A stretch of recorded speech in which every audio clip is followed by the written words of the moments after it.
The Switch has rapidly become the home for cool, interesting indie games, and based on the Nindy presentation that we got from Nintendo this week, that is definitely not going to change anytime in the near future. What's up, everybody? I'm Josh Meek, the Uber Geek. This is Pretty Dece, your daily entertainment and pop culture show. And today we are talking about Nintendo, and we have definitely gotten some awesome indie games on the Switch so far. Some launching there for the first time, and others re-releasing on the Switch to find even larger audiences.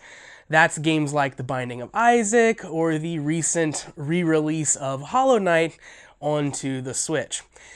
The Switch has really hit this kind of critical mass of install base, so that it makes a ton of sense to put your indie game out on the Switch and to target it as one of your main platforms.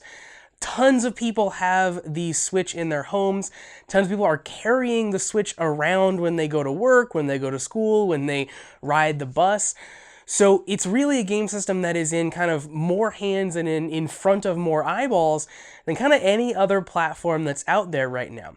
So I think it makes a lot of sense that we're seeing a lot of these indie games show up on the Switch, and it's really cool, and I love that we are seeing kind of this sort of blossoming of an independent scene on the Switch. So we did have this presentation from Nintendo about the upcoming games in the kind of independent realm coming to the Switch. These are all kind of games that are for the rest of the year and kind of the early parts of 2019. And in addition to talking about those upcoming games, they also released 3 games kind of surprise right now. So there are these three games you can play right now, which is really cool. I love when a game company doesn't just tell you kind of announcements of announcements of announcements. I love when they basically say, here's a game, it's out right now, go play it. I think that's really cool. The first of those games that you can get and play right now is called Bad North. And Bad North looks really, really cool.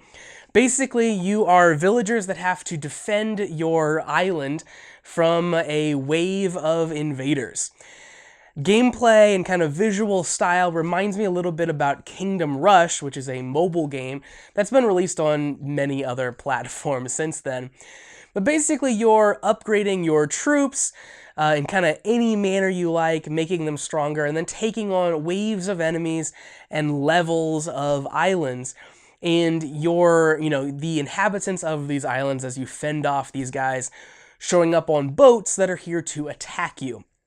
It's really kind of adorable, despite the fact that a lot of what's happening is kind of gruesome, and that's really the fun part about this game. It seems like the juxtaposition of kind of how cute and adorable the game is, while also watching, people get horribly stabbed and all the gruesome stuff that's happening in these invasions on these islands. On these islands, this stabbings and explosions and all kinds of stuff like that. Seems really fun, and it seems really cool to kind of build up your force. So that's Bad North.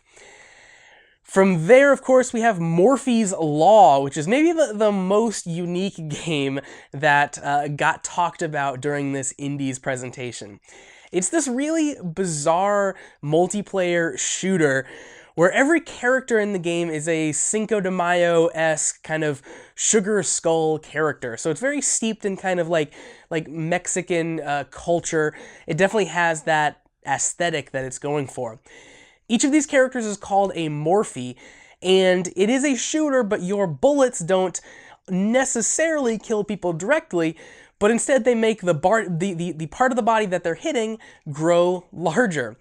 So it leaves you with these kind of like ridiculously proportioned combatants. You might have giant feet, you might have massive legs, maybe your head is kind of this huge, like massive thing on top of your regular sized shoulders. Eventually you get so big that I guess you become lopsided and die. But before then, your size can either be an advantage, your powers maybe get stronger, or a disadvantage, you can't fit into certain doorways, people can escape you more easily. So it seems like a very interesting take on the multiplayer shooter genre. It's one that I'm very interested in getting into and checking out.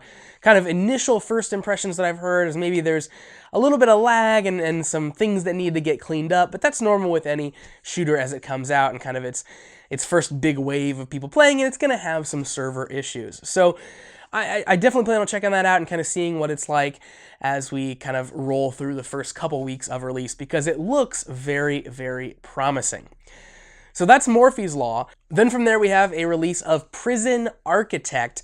Prison Architect is a game that's been out on many different platforms, but we're getting a Switch version here today. It's got some of the content bundled in that's been out on other platforms, and it has some DLC in the works as far as like a prison escape mode.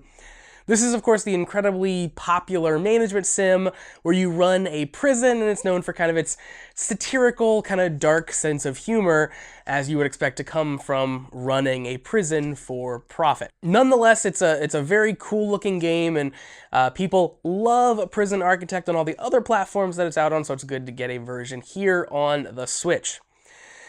Now, they also did talk about some other games that are coming out, so we'll run through a few more here today, and then we'll spend tomorrow on Pretty Dece covering some of the others, because there's a lot to go over here, a lot of cool stuff coming to the Switch. So one of the ones that I want to highlight today is called The Gardens Between. This game looks absolutely incredible. It comes out September 20th. And it's a puzzle game where you traverse these islands, and the islands are kind of peppered with everyday objects from your childhood. So maybe an old school television, maybe VCR tapes, maybe video game consoles. They're kind of just like strewn about this like, wonderful landscape that is otherwise fantastical. So the fact that these items are kind of strewn about is kind of odd looking, but very, very striking. It gives it a very unique kind of visual appeal. And it also has a time mechanic, so you're traversing forward and backwards in time as you solve these puzzles. Now, even more so than that, the music and sound design in this game seems really, really amazing. There's awesome blips and bleeps. It's kind of this 8-bit inspired soundtrack, and kind of every little piece of sound going into this game and the gameplay therein seems really cool, really well thought out, and incredibly well designed. So I'm really excited to jump into The Gardens Between on September 20th. And of course, the piece of news that I'm most excited about from these independent games that are being announced revolves around the game Windjammers. Now, Windjammers is a game that originally came out on the Neo Geo and saw a re-release, kind of revamp, kind of HD remake on the PS4. It's kind of a weird mashup. They're emulating the original Windjammers, but they built kind of a nice looking menu around it, and they built in some online multiplayer. Now, that version of the game on PS4 is absolutely fantastic. It's a great version of Windjammers, which, if you don't know, is one of the best kind of simple competitive multiplayer games ever. Basically, it's head-to-head frisbee. You're trying to catch the frisbee that your opponent throws while trying to get your throws past your opponent and into the goal behind them. It's all top-down, and it's incredibly easy to learn and pick up, but really hard to master. It's one of my favorite types of games, and it is fantastic to make you hate all your friends, scream at them, and want to just keep playing forever and ever.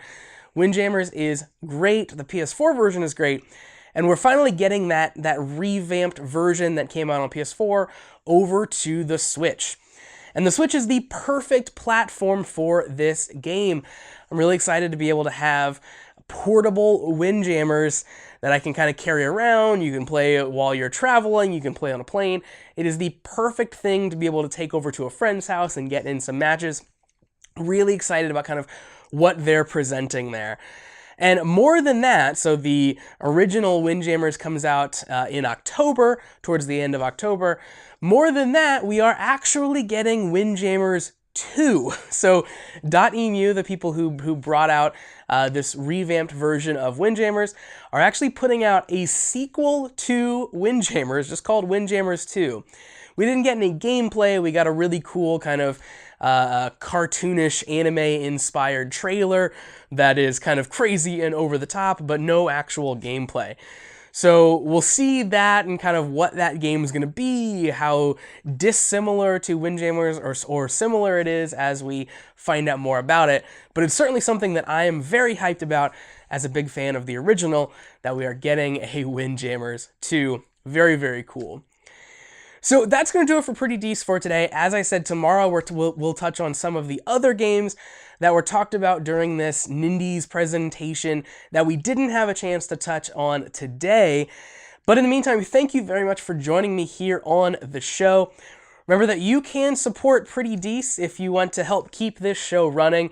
Visit prettydeceshow.com/listener support for all the details, or anchor.fm/prettydece to go ahead and sign up now. Of course, new episodes of Pretty Dece premiere weekdays at 8 p.m. Eastern on twitch.tv/prettydeceshow, and at the same time go up on the podcast feed and the YouTube channel, which you can find at prettydeceshow.com/video. And of course, you can find me and talk to me on social media. I love hearing from all of you guys. You can find me on Facebook and Twitter and Instagram at Pretty Dece Show.